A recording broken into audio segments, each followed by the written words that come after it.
Your daughter is missing. You've searched everywhere for her. You've called all of her friends to see if they knew where she was. Nothing. You go to her apartment to see if something's happened to her. Believing in safety in numbers, you bring a friend with you. That won't do if you're unarmed and your assailants are. Bullets riddle your body. You feel your life force seep from your body as it puddles on the floor. You hear voices say, "That should take care of that." How did we get here? Welcome to How Did We Get Here, the podcast where we explore the stories of how seemingly ordinary people end up in extraordinary situations. I'm your host, Emily. Today, we're exploring the chilling and tragic tale of the Children of Thunder. This cult terrorized California in the late 1990s. Our story begins with Glenn Heltzer, the cult's charismatic yet deeply troubled leader. Glenn was born in 1970 and raised in a strict Mormon household in Sacramento, California. As a young man, he served as a missionary for the Church of Jesus Christ of Latter-day Saints. By the late 1990s, the man had been excommunicated from the LDS Church for his drug use. His continued use of drugs, synergized with extreme religious delusions, led him down a dark path that would kill people. Glenn believed that he was destined to be a warrior for God, and that eradicating evil from the world could bring about a new era of peace and enlightenment. But his methods for achieving this utopia were far from divine. In 1999, Glenn recruited his younger brother Justin and a former girlfriend, Dawn Godman, to join him in a mission. Together, they formed the Children of Thunder. The cult's name, the Children of Thunder, was derived from a passage in the Bible where Jesus nicknamed two of his apostles, James and John, the sons of thunder. Glenn saw himself and his brother as modern-day apostles destined to cleanse the world of its sins.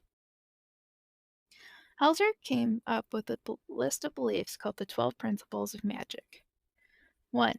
I am already perfect and therefore can do nothing wrong. 2. There is no such thing as right and wrong. 3. I am all-powerful and therefore the creator of and accountable for everything that occurs in my life. 4. Life is always right and I embrace all of my results. 5.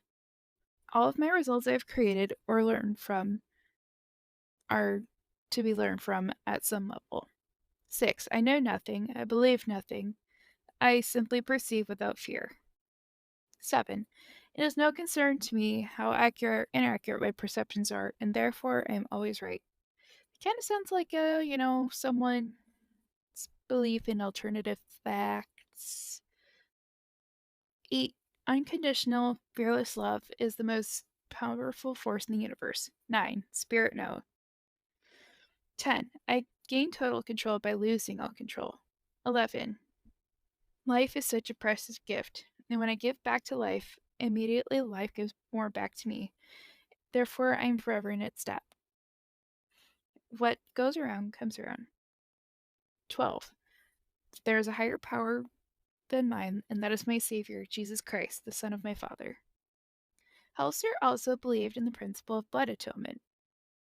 The LDS Church abolished this old doctrine, but some extremist sects of the group held on to it. Sometimes the love of Jesus Christ is not enough to save someone from their sins. It is the duty of another member to kill that person, offer up their blood to Christ to seek forgiveness on their behalf. How benevolent. Glenn's delusions grew more dangerous as he devised a plan he called Transform America, which involved a series of murders and extortions aimed at financing his envisioned utopia. He wanted to train Brazilian orphans to kill the leaders of the LDS Church. He would then take over and enact his plan. In July 2000, the group's activities took a deadly turn. It started with Selena Bishop, the 22-year-old daughter of blues guitarist Elvin Bishop. Glenn and his followers lured her into their web under the guise of a romantic relationship. Selena was seen as a means to an end, a way to launder money that intended to extort from elderly victims. Their first target was Annette Ewell and her friend Ivan Steinman. Glenn had convinced them to invest in a bogus business scheme, promising high returns. When the two of them handed over their savings, Glenn and his followers brutally murdered them, dismembering their bodies to dispose of the evidence. But the horror didn't end there. After killing Annette and Ivan, the cult turned their attention to Selena Bishop. Fearing she might become a liability, they lured her to a secluded location and murdered her. Selena's mother and a friend who came looking for her also met the same gruesome fate. The brutal crimes of the Children of Thunder shocked the nation. In August 2000, the group was finally arrested, and the horrifying details of their actions came to light. Glenn Heltzer, Justin Heltzer, and Don Godman were all found guilty and received harsh sentences. Glenn and Justin were sentenced to death, while Don received a life sentence without the possibility of parole. She had taken a plea deal. Justin tried to plead his innocence under the guise of insanity, but this was denied. And an insanity plea takes time and psychological evaluations. Justin Heltzer ended up hanging himself in his prison cell. Glenn Heltzer is still alive. The story of the Children of Thunder is a chilling reminder of how charismatic leaders can exploit vulnerable individuals and lead them down a path of destruction. Glenn Heltzer's delusions of grandeur and a twisted sense of purpose resulted in the loss of innocent lives, leaving a trail of heartbreak and devastation. So, how did we get here? The tale of the Children of Thunder is a stark illustration of the dangers posed by unchecked mental illness, the allure of charismatic leaders, and the extreme actions that can arise from distorted beliefs. It's a sober reminder to remain vigilant and compassionate, seeking to understand and support those who may be struggling with their mental health before tragedy strikes. Let's talk for a moment about drug use and psychosis. In the DSM-5, there's a disorder called substance-induced psychotic disorder. Basically, a lot of different substances can cause psychosis. Your typical crack and LSD can be culprits, though regular medications such as Benadryl, think of the Hat Man memes out there, and interferon therapy can cause this disorder. The criteria according to the DSM-5 is the presence of delusions and or hallucinations soon after taking the substance or during the withdrawal of a substance. There needs to be no better explanation or clear cause. According to Glenn Heltzer's Wikipedia bio, Glenn and his brother were born to devout Mormon parents. That means they didn't take any altering substances, including caffeine. Glenn Heltzer does carry a diagnosis of bipolar disorder, and sometimes that disorder comes with psychotic features. Doing drugs is absolutely going to worsen a condition such as bipolar. Bipolar disorder comes in two flavors, bipolar 1, bipolar 2.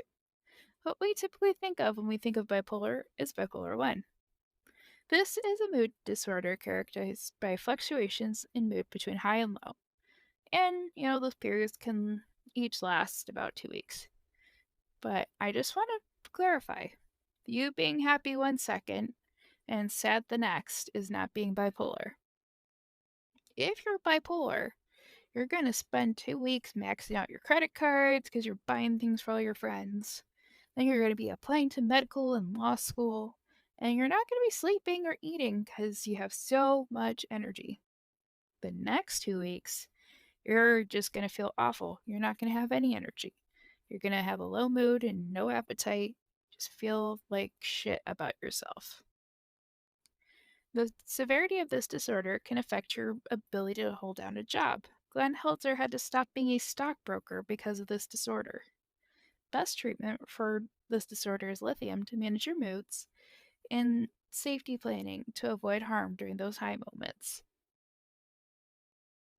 Thank you for joining me on this episode of How Did We Get Here? If you found this story compelling, please subscribe and leave us a review. Stay tuned for our next episode where we explore disorders common to the cult leader, personality disorders. Till then, take care and remember to question everything. Thank you.